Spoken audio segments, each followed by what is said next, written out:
Welcome, all you happy warriors, you eager devotees of the Rabbi Daniel Lapin Show. I call you happy warriors because I see every one of you, regardless of your age or condition, as either a beautiful nubile woman or a handsome virile man. This is because this show focuses mainly on your soul rather than just on your bodies like every other show. And I suspect that almost every listener has a young and vibrant soul. What is more, we're all happy warriors, because to live productively means being in a fight every single day, a fight against the force of entropy, if nothing else. After all, we fight to maintain our possessions without looking after our homes and our cars and our toys. Everything starts deteriorating. We fight to build and maintain a family. We fight to build and maintain a business or a profession or a career. Life is a fight, and that's a good thing, because to stop fighting and seeking and striving, well, that's to die. And I call you not just warriors, but happy warriors, because to throw yourselves into the fight for 8 or 10 hours a day, 6 days a week is one thing. But to do all that with a debonair smile on your face and a devil-may-care jaunty pace to your stride, to do all that while generating an irrepressible surge of happiness welling up in your soul, well, that means you are spiritually grounded in everything that is life-affirming, devoted to your faith, your families, your finances, your friends, and knowing that, yes, you can triumph over those who both intentionally and unknowingly promote a dark abyss of satanic secular socialism, as well as all the many social pathologies that it spawns. When I reveal how the world really works, it's in the hope that you will help defeat those pathetic creatures of modern secular fundamentalism, those orphans of history, who possess neither Judeo-Christian fortitude nor even pagan ferocity, which would be almost welcome. Those hideous hermaphrodites and fanatical feminists running our media, education, and government bureaucracies, who possess neither the strength of men nor the intuitive wisdom of women. But oh, what damage they manage to inflict. But never fear. Here on the Rabbi Daniel Lapin Show, I, your rabbi, solemnly commit to help you transform timidity to triumph. Together, we will replace diffidence with determination and displace the divided counsels of doubt with the steady eyes and firm hearts of those who, just like us, know exactly where we're going and know exactly how we're going to get there. We strive for success, first with our families and our faith, and then our finances and our friends, in which we form bonds of the like-minded. And after that, we'll be ready to take on the formidable task of saving our frighteningly fragile civilization from those who would force us to surrender our freedoms and our souls to the whims and dictates of those who consider themselves to be our superiors, our elites, our betters, our bosses, our rulers. But before we change the world, we have to change ourselves. And what a good start we have. All of us here together, all of us happy warriors, gentle giants with huge and humble hearts. Yes, we'll succeed, jointly and separately. Before we make the world a better place, we've got to make our homes and businesses a better place, and then our efforts and our dreams can become leveraged, and we'll achieve so much more. And one of the secrets of all of that is banishing darkness. That's right, banishing the darkness. How do we do that? Well, I do that through the celebration of the holiday of Hanukkah, rather remarkably, because far from being a minor historic holiday, it is an absolutely fundamental festival that teaches the technique of banishing darkness with light. And I think we all understand that light is a metaphor for wisdom and knowledge. That's why we have words like enlightened, and it's why in cartoons we show that a character in the cartoon frame had a great idea by showing a light bulb over his head. Yeah, and that's why when we mean to say, I understand what you're getting at, we often say, oh, I see what you're getting at. Because virtually every culture compares light to wisdom and knowledge and understanding. And obviously, by contrast, dark is ignorant, barbaric, destructive. And so, in so many areas, whether it's in politics, whether it's in academia and in the universities, whether it's in entertainment, whether it's in business, and sometimes even in family, banishing the darkness and replacing it with light has real meaning. You know what I'm talking about, even if I don't have any personal direct knowledge of your specifics. I think it's safe to say that in one way or another, every one of us at this moment is engaged in the struggle of banishing the darkness and replacing it with light. Interestingly enough, this is the only holiday in the entire Jewish calendar, which has many holidays and events, as you know. This is the only holiday that comes out on the 25th day of the month. Always strikes me as kind of interesting that the Hebrew month of Kislev has the 25th day starting the holiday of Hanukkah, and usually within only a week or two, depending on how the Hebrew calendar orients each year, on the 25th of December is a holiday in which Christians also celebrate light defeating darkness. And so the idea that darkness can be banished by light, that everything that darkness represents can be defeated by everything that light represents, is something that people understand. We all get to that. But 25 is not the only number associated with the holiday of Hanukkah. And I have to tell you that there are no coincidences in the world. One of the reasons that I repeatedly make that point is because in the Hebrew language, in what I call the Lord's language, well, it's not just me.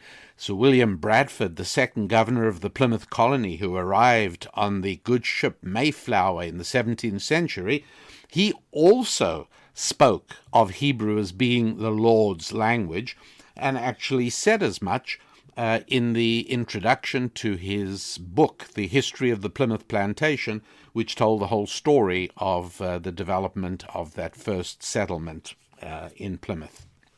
But in the Lord's language, when a word doesn't exist, it's a very good and reliable clue that that word is a false word, that the concept doesn't exist. And so in Hebrew, for instance, there's no word for adolescent. Right, what is an adolescent? Well, it's usually a human being who wants all the advantages of being a child, along with all the advantages of being an adult. That's just not real. You get to make up your mind. Are you childish or adult-like? But it's one or the other. There's no word in Hebrew for retirement, for reasons that I've discussed in my book, Thou Shalt Prosper. There is also no word for hero. Right? No word for hero in Hebrew. Why? Because when people say hero, they don't just mean a strong person or an admirable person. When we say the word hero, it's usually, oh, you're my hero. And nobody should be your hero.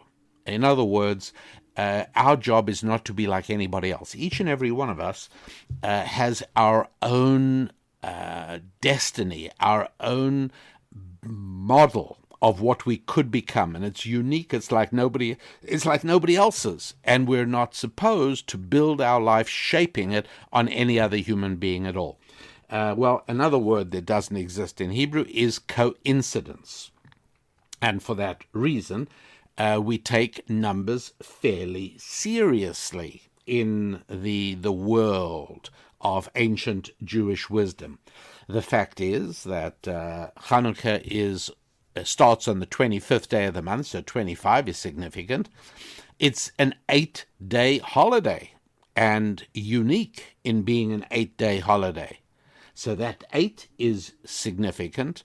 And then finally, it also is associated with the number 36. Why is that? Well, as some people might know, the structure of the lights on Hanukkah is that on the first night of Hanukkah, we light 1 candle, second night 2 candles, third night 3, sixth night 6, seventh night 7, eighth night 8. And the question is, how many candles do you need to buy in order to observe the whole holiday of Hanukkah? So the answer is 1 plus 2 plus 3 plus 4 plus 5 plus 6 plus 7 plus 8. But that's a very slow, lengthy, laborious way of computing it. Far better to use Hanukkah to teach your young children the principles of arithmetic progressions. An arithmetic progression is 1, 3, 5, 7, 9, or 1, 4, 7, or 1, 2, 3, 4, 5. Any sequence of numbers where the gap is the same between each number. A 0 gap in 1, 2, 3, 4, 5, a gap of 2 if you say 1, 3, 5, 7, and so on and so forth. What is the secret? What is the secret of arithmetic progressions? That the total is always the first plus the last multiplied by half the number of terms. So what is the total of 1, 3, 5, 7?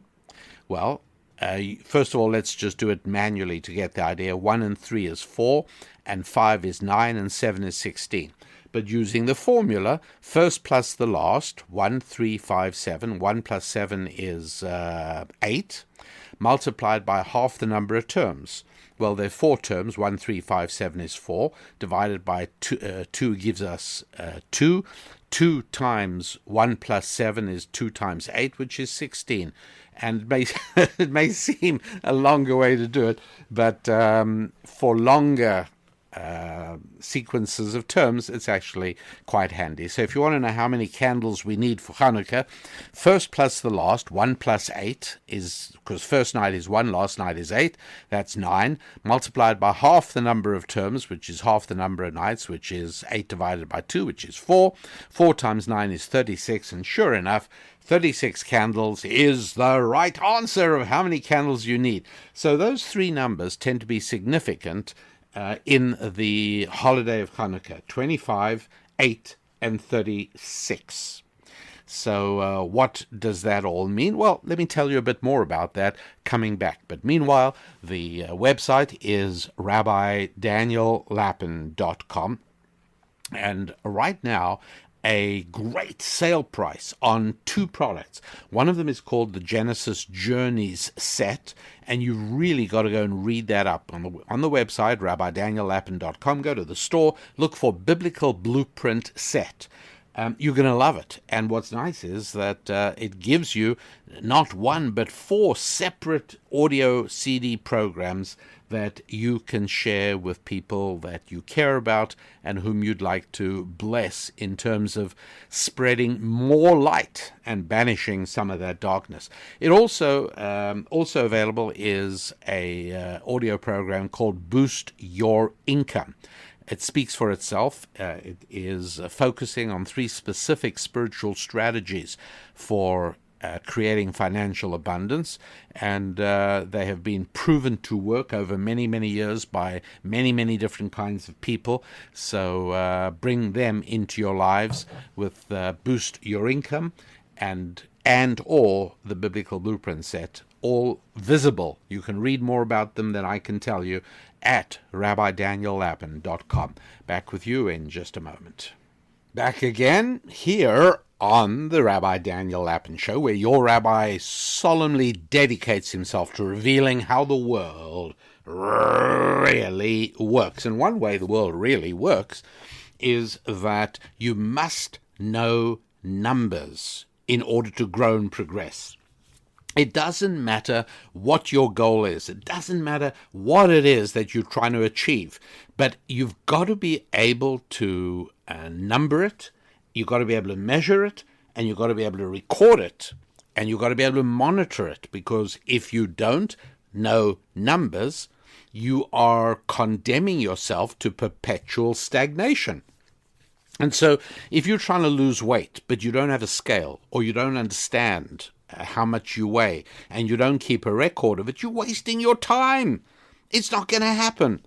If you're trying to increase revenue, if you're trying to build wealth, not knowing how to count money, not knowing how to read a financial statement, not knowing how to keep your own financial records, means you're going nowhere. You're condemning yourself to perpetual stagnation.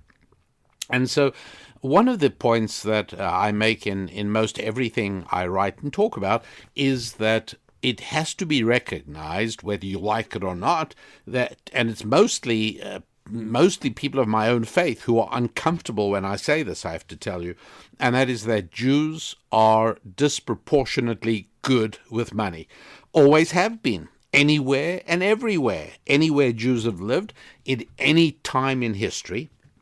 And obviously a lot of my work is translating the secrets of that success into practical terms that can be used by everybody regardless of their background.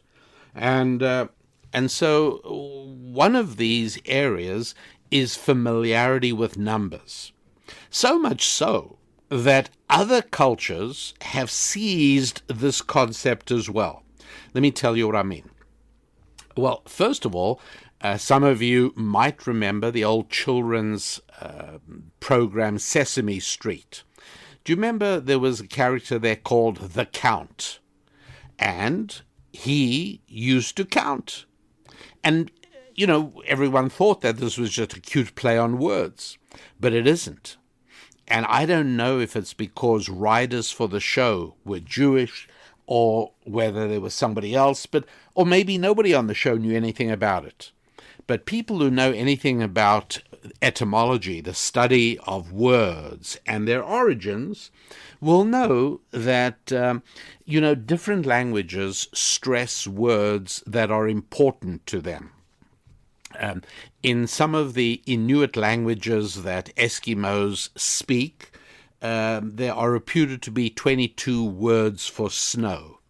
Well, the details aren't important, but what's important is that anyone who hears that statistic nods his head sagely and says, yes, of course, snow is so vital to their lives that obviously they understand subtle nuances in snow that would completely elude somebody for whom it's a white nuisance that has to be dug out of the driveway. But when a culture emphasizes a word, has many words for something, you can know that that is important. Well, not surprisingly, the Lord's language, or Hebrew, has not one, not two, not three, but 5 words for counting. If you happen to be interested, they are nosei, sofer, choshev, moneh, and poked. And every one of them, each one of those 5, not only is the verb to count, but it's also a noun for somebody in high status, high office, aristocratic, prestigious, somebody prominent. Isn't that something? The lesson is inescapable, and that is counting is the portal to progress. You've got to be able to count. That is important, and has played a huge role over the centuries in Jewish financial success. And I say that because I know that right now, even in the United States of America, and I very much disagree with people who say that things have never been better and this is the finest time America's ever had. I don't think that's true. I think, it's a time where there's most choices in entertainment and communication and transport. All of those things are certainly true. But in terms of quality of life for individuals, and for most individuals, simply not true.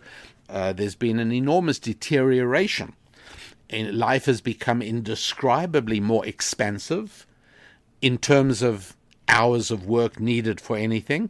It's become indescribably more expensive, more squalid.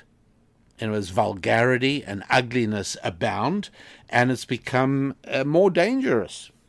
And yes, I know about crime statistics, but I also have explained in the past how apparent dropping numbers for murder owes much more to emergency room medical skill than it does to improved criminal statistics. Basically, the statistic you should be looking at is how many violent assaults, not how many deaths, because lives are being saved. But in terms of number of violent assaults, the number is far from reassuring. Why do I tell you all this? Because even in the United States of America, with so much going for it, you find adolescents, using that number again, adolescents who are numerically illiterate. And that is very bad, because if you don't get these skills between the ages of 3 and 15, you're probably never going to really get them. And I'm not talking about advanced calculus, my friends. I'm talking about a huge number of America's high school students who are numerically illiterate, who don't have an understanding of numbers, multiplication, division, how interest works, the role of the 100 number in interest calculations. This stuff should be elementary school arithmetic, and used to be. But it isn't and hasn't been for years, and children graduate. They're pumped out of high school without knowing numbers. I can tell you that the likelihood of them making money in their lifetime is very low indeed.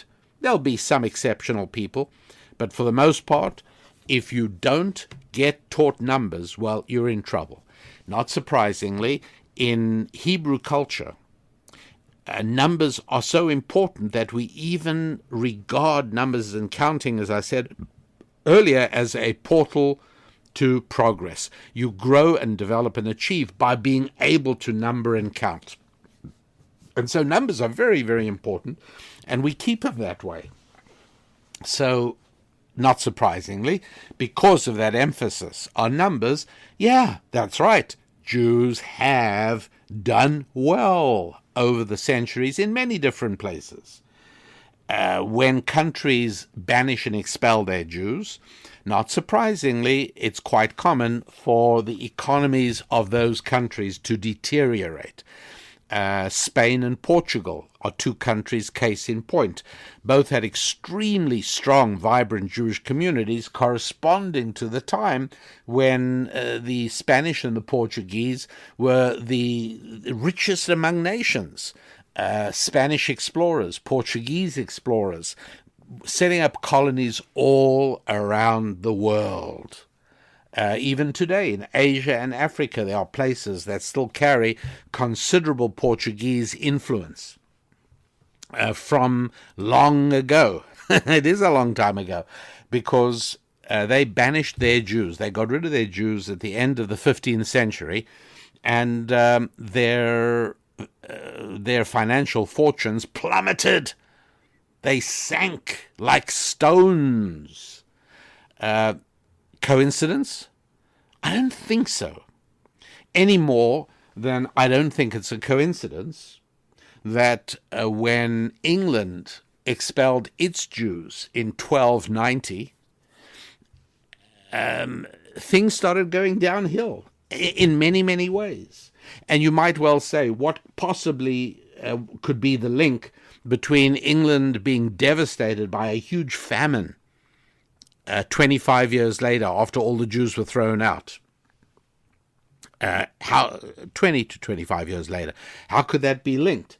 Or how about the Black Death in 1348 that took the lives of millions, diminishing the population of England very significantly?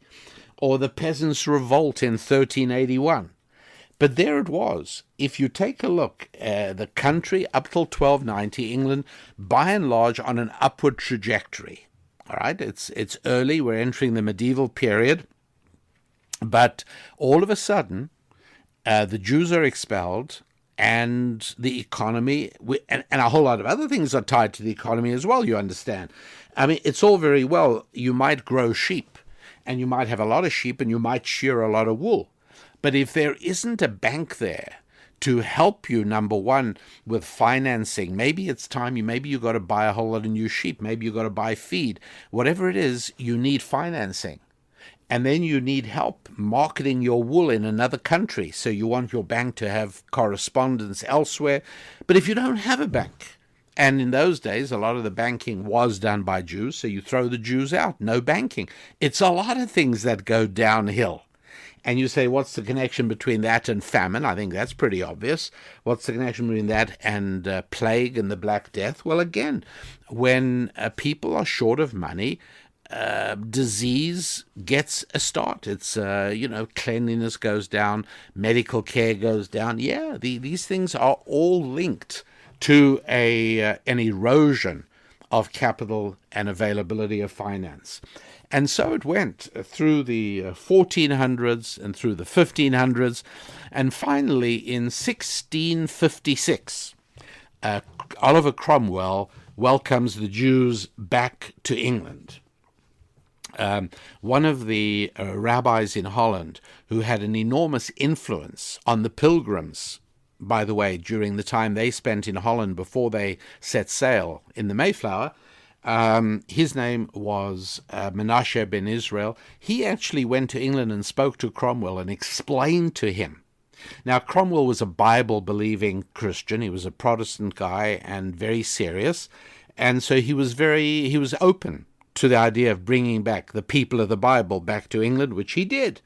Well, wouldn't you be shocked to know that all of a sudden, at the end of the 17th century, England starts ascending again. And they start setting up trading companies to trade with Russia, and then the British East India Company to trade with the Far East, and the African trading companies to start developing trading connections with Africa, gold all the way down in South Africa. All of that starts when the Jews come back to England. And the developments are real and very significant. It's really extraordinary. For 300 years, there were officially no Jews in England. There may have been a few number there unofficially, but basically it was out, gone, finished. And so by very shortly, I mean, basically as soon as Cromwell said, okay, in the middle of the 17th century, Jews can come back, about 300 Spanish and Portuguese Jews settled in London. In 1701, right, very soon after they arrived, they built a huge big synagogue called the Bevis Mark Synagogue in London, which you can visit to this day. And it's the only synagogue in all of Europe where Jews have worshipped continuously without break for over 300 years. From the time Oliver Cromwell welcomed the Jews back to England. Well, the synagogue wasn't the only thing that the Jews brought with them. They also brought an enormous amount of capital.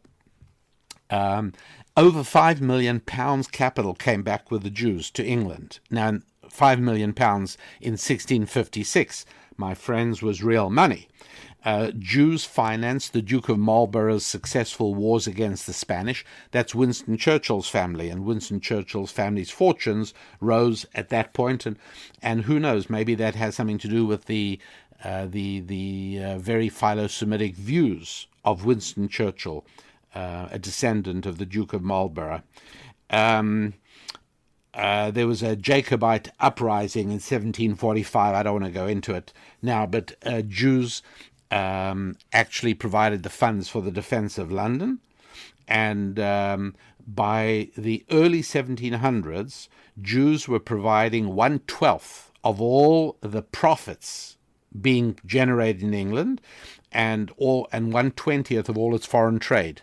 A small handful of Jews, but it really made a difference, and it was good for everybody. Needless to say, I know that with this audience, I don't have to spend time on that topic, but I know that unfortunately there are many people who think that it is possible for a small group in a society to benefit themselves and nobody else.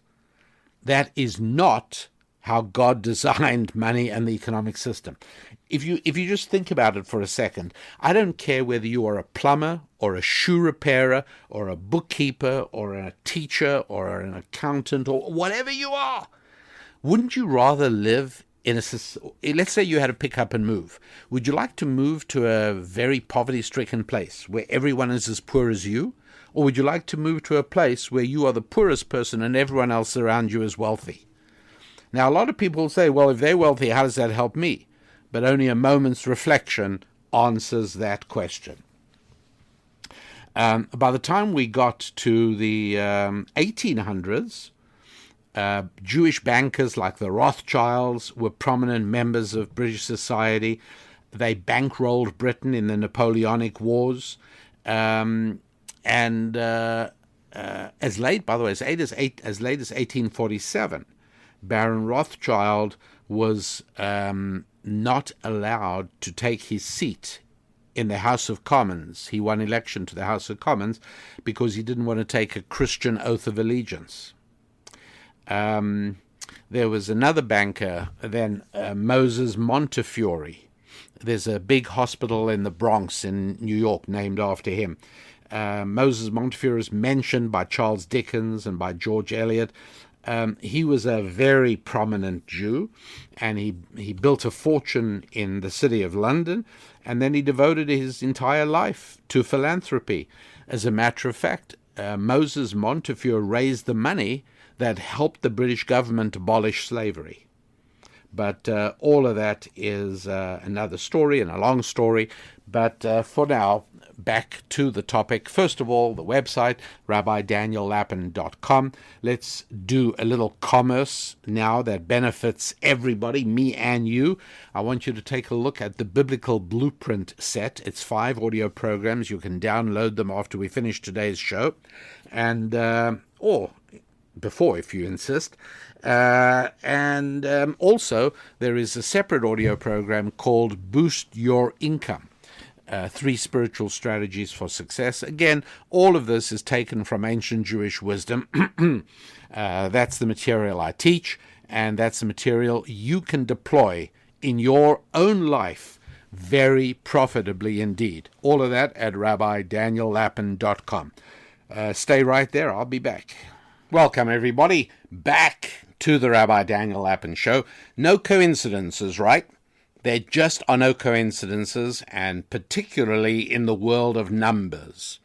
And if there is one important idea for today, that is to become adept at numbers. Improve your own numerical literacy and make sure that those around you, both family-wise and business-wise, put energy into getting better with numbers. An intuitive sense of numbers lets you know very quickly whether one course of action is better than another course of action. I understand not every action can be translated into numbers, but many more can than you would imagine, depending on how comfortable you are with numbers. And so there are many people who take refuge from reality by saying, oh, I've never been good at math, or I don't get numbers, I don't get math. Look, this is like a teenager with pimples on their faces, and they simply say, oh, I'm just a pimply kid, that's all. No, nobody did that, right? everybody would spend the equivalent of the gross domestic product of a small nation on pharmaceuticals to try and get their skins clear. You change, you fix up. And then somehow when we get older, we lose this determination not to accept a status quo. No, it's not acceptable. The current condition is not one I want to get used to. I want to get better than I am. And if I'm not good at numbers, well, guess what? In a month's time from now, I'm going to be a whole lot better at numbers than I am now. In a year's time from now, you're not going to recognize me. I'm going to be so good with numbers. And so numbers, very helpful indeed. And certainly the emphasis on numbers, certainly relevant to Jewish financial success over the years. Hanukkah, a holiday with a lot of emphasis on numbers and numbering. And I told you before that the numbers that are most relevant for Hanukkah, well, 36 being the number of candles. I'm not going to be able to talk about that today, but let's look at the next two numbers. 8 for the 8 days, 25 for the 25th of the month. So 8 and 25 are very important. By the way, that's why it is that the audio program on my website, at the store on my website, is called Festival of Light, How to Convert a 24/7 existence into a 25/8 life. Okay, but let me explain something again in language. In English, there's a word PI. Now, that's not a pie that you eat. That's spelled P-I-E. But PI is the representation of a number. It's a constant in mathematics or in geometry. It is the ratio between the circumference and the diameter of any circle of any size anywhere in the universe. So you can look at a quarter, an American coin. It's got a diameter of, shall we say, roughly an inch. Its circumference will be about 3 inches because pi is 3.1415, etc., etc. You can look at the Earth. The Earth has a diameter. If you drill a hole all the way through from one side of the Earth to the other, through the center, that hole will be 8,000 miles long, approximately, and the circumference of the Earth, a little more than 3 times that, 25,000 miles around the equator. And so pi is that number. Okay. Now, what happens if we add an N to the word pi? We get pin. That you know, if you're a dressmaker, you might pin the dress while you're sewing a seam. Then we can add an E, and we get the word pine, like a pine tree. And then we can add a letter, and we get the word spine. And we can add a T at the end, we get a spinet, which is a small, old-fashioned piano, harpsichord type musical instrument. And so by adding a letter in each time, we go from pi to pin to pine to spine to spinet. Any connection between those words? Of course not. Even the suggestion is ludicrous. Absolutely not. But in the Lord's language, it doesn't work that way. The numbers are the idea is very linked. And what are words that link in this fashion? Well, let's go to the 25th word in the book of Genesis. And again, I'm counting Hebrew words, obviously. The 25th word in the text of Genesis is the word light. In the beginning, God created heaven and the earth. The earth was without any shape. The darkness was on the face of the deep. And a wind from God moved over the surface of the waters. And God said, "Let there be light." That's like about the 35th word in English, but in Hebrew, the word light is word number 25. Okay, no coincidences in Hebrew. The Festival of Light, namely Hanukkah, starts on the 25th of the month, and guess what? The 25th word of the Torah is the word light. Okay, fine. But how about the 25th person in Genesis? Right? We got Adam and Eve, and you got Cain and Abel and Seth, and then you got some generations of Cain and some generations of Seth until you come to Noah, and then you got Noah having 3 sons, Shem, Ham, and Japheth. Do you know who's the 25th human mentioned in the Torah? His name is Shem. After him, by the way, do we get the word Semites or anti-Semites. Shem or Sem, Shem is a son of Noah. Number 25 is the 25th guy. Well, okay, what's that got to do with anything? Well, I can't do this on a board for you because I'm not doing a video feed. This is just audio. But if I did, I would write Shem's name on the board, 2 Hebrew letters, Shem. And then I would add 1 letter to get the word shemen, which means oil.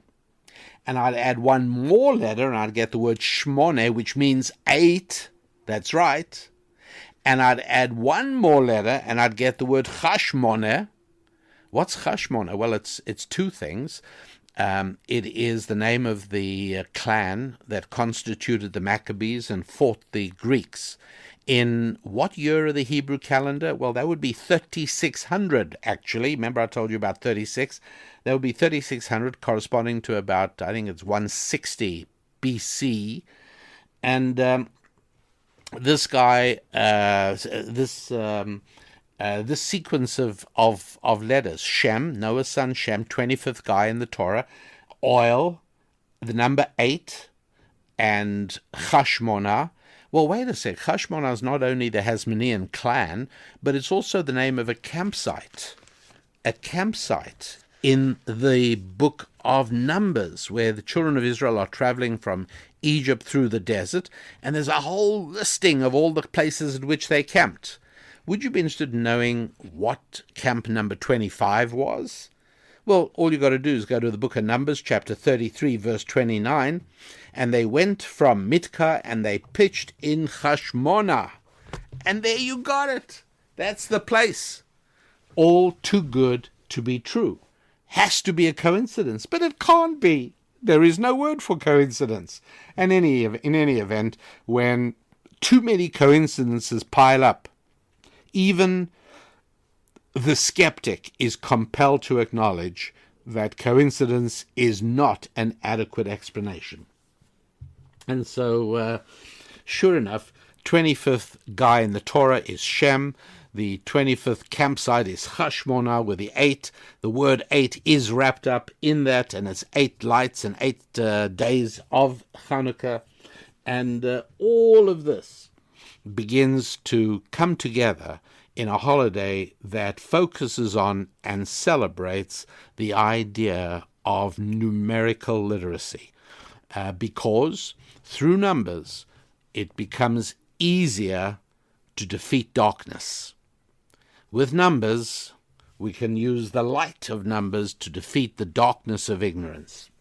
Numbers and the ability to read numbers.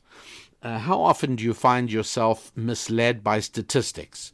And I think everybody knows that any time you read in the newspaper or you watch somebody on television saying, studies reveal, experts insist, you should change channels, because all that means is that they are going to use some numbers to try and befuddle you. The better you get at numbers, the better is your self-defense against being muddled up by people flinging around numbers, hoping to persuade you. There are also some very good books on numerical literacy that you should look out for, and just spend some serious time over the next month improving your ability with numbers, whatever it is. If you know certain things, go beyond that. If you don't yet know how to read financial statements, get yourself a book or 2 from the library on doing that. How about statistics? Get some books, and they're lovely. There's beginner stuff. There's stuff you can, by the way, you can also see on the internet, but there are also books you can get, not particularly new books, but books have been around for a while that give you insights and understanding into how statistics are used accurately and how they're used misleadingly. All of these things are part of the message of ancient Jewish wisdom that comes across in the holiday of Hanukkah. Alrighty, folks, that is about as far as we're going to go for today.